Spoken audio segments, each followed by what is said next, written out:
പാതിവില തട്ടിപ്പ് അതായിരുന്നു കഴിഞ്ഞ ദിവസങ്ങളിലൊക്കെ കേരളത്തെ ഞെട്ടിച്ച് ഇത്ര സംസ്ഥാന വ്യാപകമായ തട്ടിപ്പ് ഇത്ര വ്യാപ്തിയിൽ ചെയ്ത വ്യക്തി.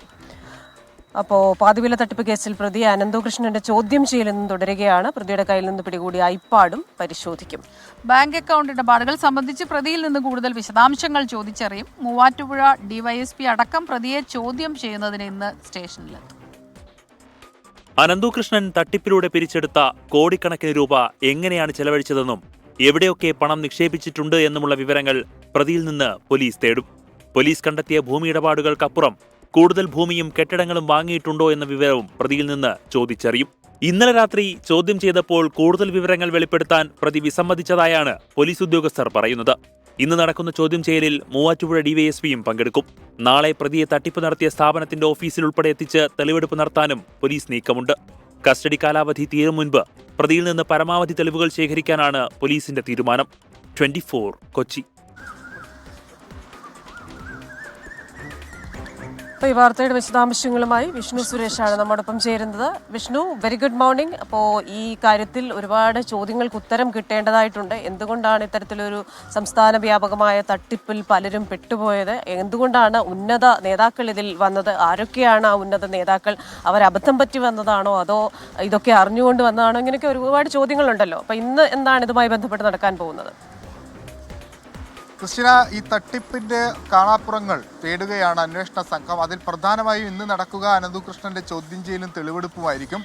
ഇയാളിൽ നിന്ന് ഇത് ഏത് പശ്ചാത്തലത്തിലാണ് ഈ തട്ടിപ്പ് നടത്തിയത്, ആരെങ്കിലും ഇതിന് സഹായിച്ചിട്ടുണ്ടോ, അതല്ലെങ്കിൽ ഇയാൾ പറയുന്നത് പോലെ CSR ഫണ്ട് അത് എവിടെ നിന്ന് വന്നു, അല്ലെങ്കിൽ അത്തരം ഫണ്ട് എത്തിയിട്ടുണ്ടോ, അക്കാര്യങ്ങളൊക്കെ ചോദിച്ചറിയുകയാണ് പ്രധാന ലക്ഷ്യം. കഴിഞ്ഞ ദിവസങ്ങളിലെല്ലാം പോലീസ് സമാന്തരമായ അന്വേഷണം നടത്തിയിരുന്നു. അതിലൊന്നും ഈ CSR ഫണ്ടിന്റെ ഒരു എലമെന്റ് കണ്ടെത്താൻ അന്വേഷണ സംഘത്തിനായിട്ടില്ല.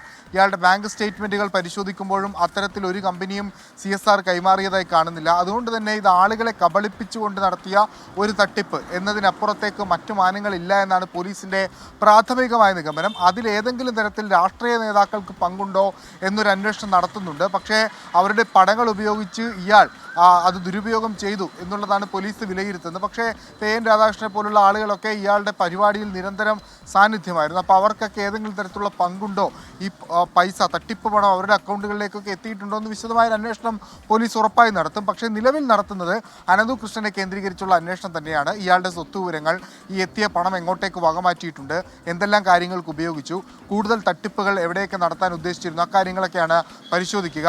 5 ദിവസത്തേക്കാണ് കസ്റ്റഡി ലഭിച്ചിരിക്കുന്നത്. ഈ മൂവാറ്റുപുഴ പോലീസ് സ്റ്റേഷനിൽ രജിസ്റ്റർ ചെയ്ത കേസിൻ്റെ കസ്റ്റഡി കാലാവധി കഴിഞ്ഞാൽ തൊട്ടടുത്ത ദിവസം തന്നെ മറ്റ് സ്റ്റേഷനുകളിൽ രജിസ്റ്റർ ചെയ്ത കേസുകളിലേക്ക് അനന്തകൃഷ്ണനെ കൈമാറേണ്ടി വരും. അങ്ങനെയെങ്കിൽ ഒരു പാൻ കേരള അന്വേഷണമായി ഇത് മാറും. ഒരുപക്ഷെ അതിനു മുൻപ് ക്രൈംബ്രാഞ്ച് കേസ് ഏറ്റെടുത്ത് അന്വേഷണം ആരംഭിക്കുമെന്നാണ് മനസ്സിലാവുന്നത്.